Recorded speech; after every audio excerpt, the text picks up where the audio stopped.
We,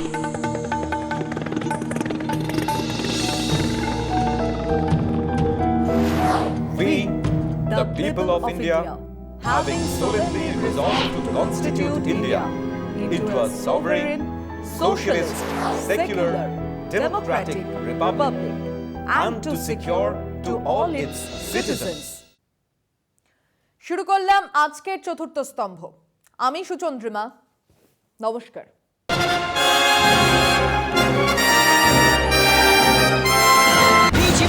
কানামাছি আয়না ভাঙে কাল লজ্জায় কার লজ্জায় আরে Bye bye Bangkok Chinchak Bye bye তোমার গোয়েন্দা বন্ধুর এখনো বাড়ি ফেরার সময় হয়নি। খুনের মামলা তো? প্রমাণ আছে কিছু? আপনারা কাটবেন? জলে বাস করে কি কুমিরের সঙ্গে ঝগড়া করা ভালো স্যার? আমি চলে যাবো ব্যোমকেশ বাবু, থানায় তোমায় যেতেই হবে।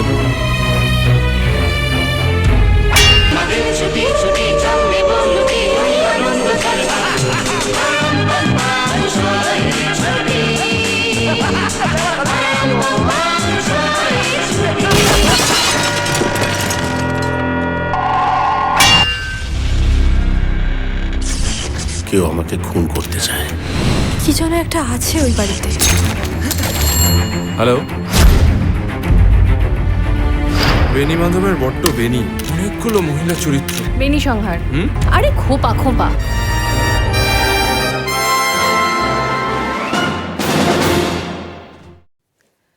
কম বেশি ৬৪ কোটি টাকার নিজস্ব প্লেনে চেপে মোদিজি আমেরিকা গেলে প্লেনে বসেও যে তিনি কাজ করেন তার ছবিও ছাপা হলো। বাড়িতে বসে ময়ূর খাওয়ান, প্লেনে বসে কাজ করেন। তো এমন ছবি ভাড়া করা প্লেনে চেপেও এর আগের প্রায় প্রত্যেক প্রধানমন্ত্রীর আছে। দেশের ৮৫ কোটি মানুষের রেশন কেনার ক্ষমতা নেই, তবুও সে দেশের প্রধানমন্ত্রী দিনে ১০ বার ড্রেস চেঞ্জ করেন, মবলা পেনে লেখেন, কাতিয়ারের গগলস পরেন, ৬৪ কোটি টাকার প্লেনে চড়ে বিদেশ সফরে যান। মধ্যে কিছুদিন প্যান্ডেমিকের জন্য বন্ধ ছিল, আবার চালু হয়েছে। আশা করা আগের মতোই ওনাকে আমরা মাঝে মধ্যে দেশে দেখতেই পাবো। কাগজে হেডলাইন হবে, ভারতের প্রধানমন্ত্রী ভারতে এলেন। এসব ছ্যাবলামি চলতেই থাকবে, কিন্তু তার আগে এবারের ভ্রমণ নিয়ে কথা বলা যাক। এই বিদেশ যাত্রার গুরুত্বটা কোথায়? উনি আমেরিকা গেছেন কোয়াড্রিল্যাটারাল সিকিউরিটি ডায়ালগ বা কোয়াডের মিটিংয়ে, রাষ্ট্রপুঞ্জের বৈঠকেও ভাষণ দিয়েছেন। প্রথমেই আসা যাক ওই কোয়াড বৈঠকে। এই কোয়াড কেন তৈরি হলো? আমেরিকা, জাপান, অস্ট্রেলিয়া আর ভারতের পারস্পরিক উন্নয়ন ইত্যাদির জন্য বলা হলেও আসলে এই সংগঠনের লক্ষ্য চীন। চীনের তথাকথিত আগ্রাসন রুখতে, চীনের উল্টো দিকে নিজেদের বাণিজ্য ইত্যাদি সুরক্ষিত রাখতেই এই সংগঠন তৈরি হয়েছে। এটা নতুন করে কিছু বলার নেই, সবাই জানে। একটু পিছনের দিকে তাকানো যাক। নেহেরুর আমল ছিল নন অ্যালাইনমেন্ট, নির্জোট সম্মেলনের রাজনীতি, বকলমে সোভিয়েত ঘেঁষা রাজনীতির। সেই সময় পৃথিবীতে দুটো শক্তি, আমেরিকা, রাশিয়া। ভারতবর্ষ নির্জোট সম্মেলনভুক্ত দেশ হলেও সোভিয়েত ঘেঁষা দেশ ছিল। ইনফ্যাক্ট নির্জোট সম্মেলনের প্রায় সব দেশই তাই ছিল। ইন্দিরা গান্ধীর সময় তা আরো বেশি করে সোভিয়েত ঘেঁষা হয়ে ওঠে। সোভিয়েত রাশিয়া আর ভারতের অনাক্রমণ চুক্তি শুধু নয়, কোনো আক্রমণে পাশে দাঁড়ানোর চুক্তিও হয়। সেই চুক্তি মতন আমেরিকা ১৯৭১-এ নৌবহর পাঠানোর কথা বলা মাত্র রাশিয়ার নৌবহর এসে হাজির হয়। ভারত পাকিস্তান যুদ্ধ জয়ের এটা ছিল গুরুত্বপূর্ণ অংশ। কিন্তু তারপর ১৯৮৯-এ সোভিয়েত রাশিয়া ভেঙে গেল। পৃথিবী ক্রমশ ইউনিপোলার হতে শুরু করলো। একটাই শক্তি, আমেরিকা। তার সঙ্গে তাল মিলিয়ে আমাদের বিদেশ নীতিরও পরিবর্তন হতে শুরু করলো। নরসিমা রাও, অটল বিহারী বাজপেয়ী এর জমানায় সেই নীতি সুস্পষ্ট আকার নিচ্ছিল। মনমোহন সিং এর সময় পরমাণু চুক্তি ভারতবর্ষকে আরো বেশি আমেরিকার কাছাকাছি নিয়ে যায়। কিন্তু এরপর থেকে পৃথিবীতে দুটো ঘটনা ঘটতে থাকে যা এই হিসেব নিকেশকে পাল্টে দিতে থাকে। সেই প্রসঙ্গে যাওয়ার আগে বলে নি, ওই পরমাণু চুক্তির সময় বিজেপির ভূমিকার কথা। সিপিএম বা বামেদের ভূমিকা তো জানাই আছে। তারা অনাস্থা প্রস্তাব এনেছিল, তারা ওই পরমাণু চুক্তির বিরোধিতাও করেছিল। সঙ্গে ছিল বিজেপি। বিজেপি সুষমা স্বরাজ সেদিন ওই অনাস্থা প্রস্তাবে অংশ নিয়ে বলেন, দেশকে ইস্ট ইন্ডিয়া কোম্পানির হাতে তুলে দেওয়ার মতো ঘটনা ঘটছে। এই চুক্তির পর দেশের স্বাধীনতা অক্ষুণ্ণ থাকবে না। বাকি বিজেপি নেতারাও সেদিন ওই একই কথা বলেছিলেন।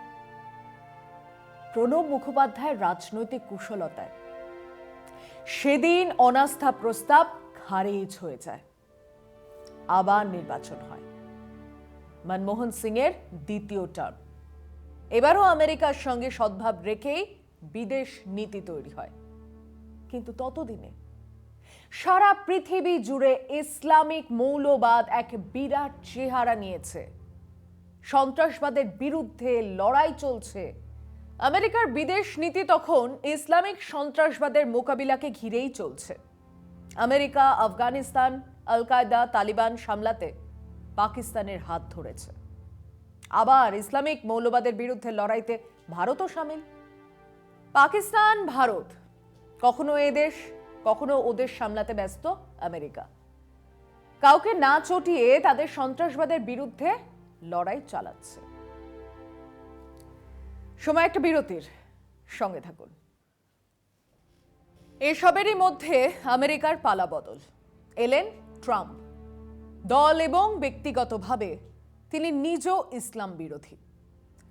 ট্রাম্পের অগণতান্ত্রিক সিদ্ধান্ত সবকিছুই ভারতবর্ষে মোদিজির সঙ্গে মিলে গেল।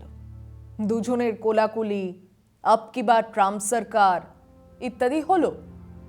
এরপর ট্রাম্পের বিদায়। ডেমোক্র্যাটরা এলেন ক্ষমতায়, বাইডেন, কমলা হ্যারিস। মোদিজির আব কি বার ট্রাম্প সরকার তাঁরা কি জানেন না? নিশ্চয়ই জানেন। কিন্তু এদিকে পৃথিবীতে আবার একটা বদল। চীনের উত্থান, তাদের বাণিজ্যিক আগ্রাসী মনোভাব, বিশ্বে ইউনিপোলার পলিটিক্স একদেশীয় রাজনীতির 12টা বাজিয়ে ছেড়েছে। আমেরিকার রাজনৈতিক বিশেষজ্ঞ ফ্রান্সিস ফুকুয়ামা জানিয়েই দিলেন যে এখন বিশ্বের বিপদ আর ইসলামিক টেরোরিজম নয়, এখন চীনের এই আগ্রাসী চেহারাই সব থেকে বড় বিপদ। ভারত কি ভাবলো? আফগানিস্তানের জনগণের কি হবে?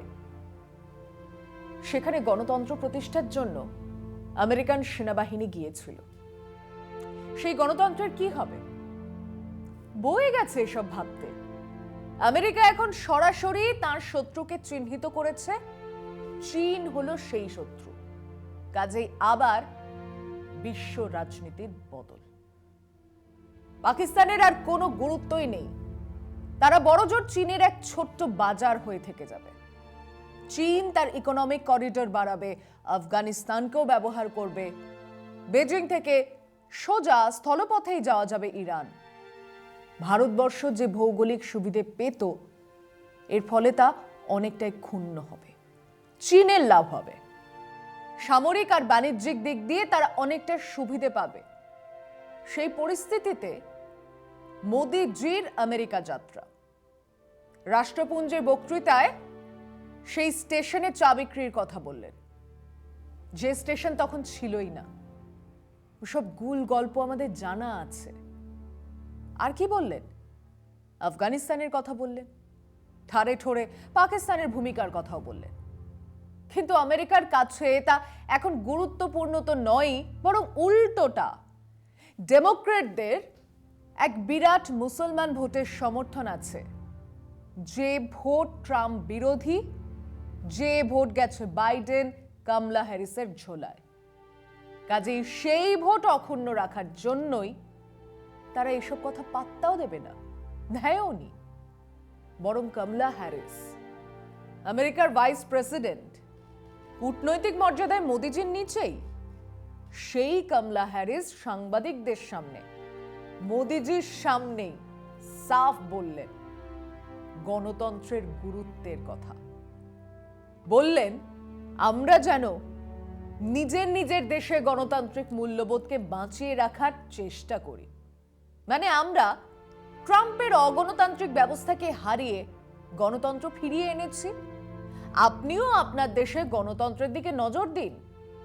সবার সামনে ভারতবর্ষের প্রধানমন্ত্রীকে জ্ঞান দিলেন, দেশে গণতন্ত্র সামলান।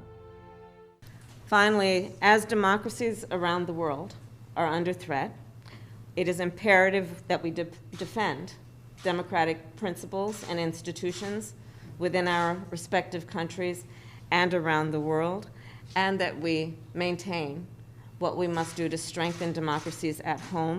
And it is incumbent on our nations to, of course, protect democracies in the best interest of the people of our countries. और क्योंकि इस समय विश्व भर में गणतंत्र खतरे में है, खतरे का सामना कर रहा है, हमारे देशों के लिए अति आवश्यक हो जाता है कि चाहे कितनी भी चुनौतियां हमारे सामने क्यों ना आएं, हम ये साबित करें कि लोकतंत्र उनकी आवश्यकताएं पूरी कर सकता है और लोकतंत्र को हमें और अधिक सुदृढ़ बनाना है।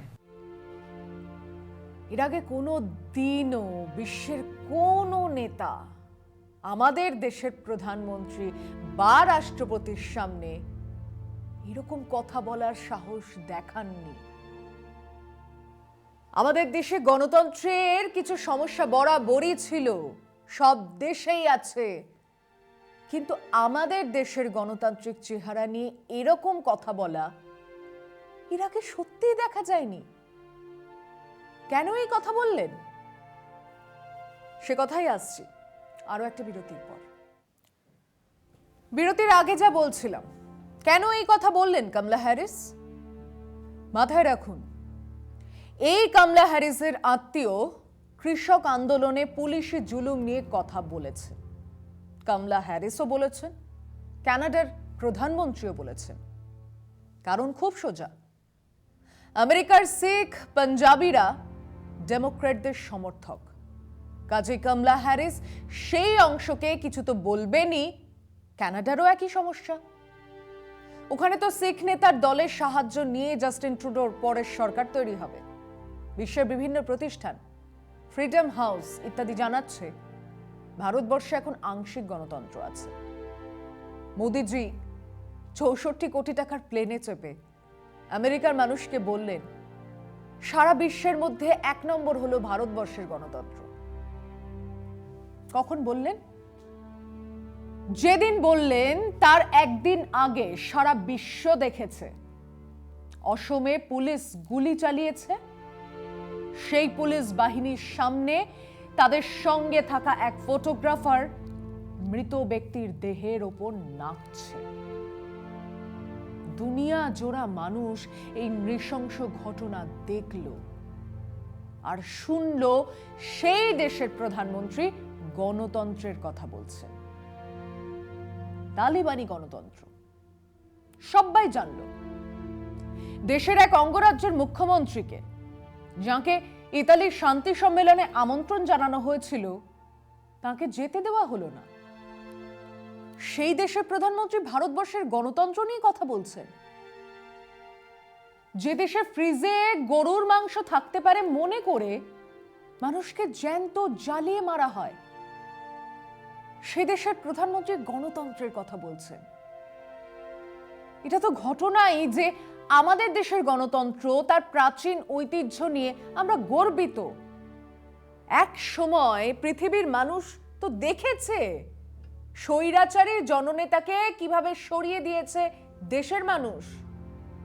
কেবলমাত্র গণতন্ত্রের প্রশ্নে রাজনৈতিক পালাবদল হয়েছে। কেবল মানুষের ভোটে সেই দেশে আজ গণতান্ত্রিক মূল্যবোধকে এক নজিরবিহীন আক্রমণের সামনে এনে দাঁড় করিয়েছে মোদী সরকার, আরএসএস, বিজেপি, এবং তারই ফল আমেরিকার ভাইস প্রেসিডেন্ট পদমর্যাদায় আমাদের দেশের প্রধানমন্ত্রীর নিচে তিনি আমাদের দেশের প্রধানমন্ত্রীকে সবার সামনে গণতন্ত্র রক্ষার উপদেশ দিলেন। আমাদের লজ্জা, আমরা উল্টো বলতে পারলাম না যে আপনারা আপনাদের চরকায় তেল দিন। আমাদের গণতন্ত্র অনেক গভীর, অনেক বিস্তৃত। বলতে পারলাম না কারণ এই 7 বছরে মোদী সরকার সেই গণতন্ত্রকে রোজ তিলে তিলে মেরে ফেলেছে। গণতন্ত্র রোজ ধর্ষিত হচ্ছে। 64 কোটি টাকার প্লেনে চেপে আমেরিকায় গিয়ে আমার দেশের প্রধানমন্ত্রী অপমানিত হয়ে ফিরছেন। এই আমাদের লজ্জা, আমাদের অপমান। আজ এই পর্যন্তই। ভালো থাকবেন, সুস্থ থাকবেন। শুভরাত্রি।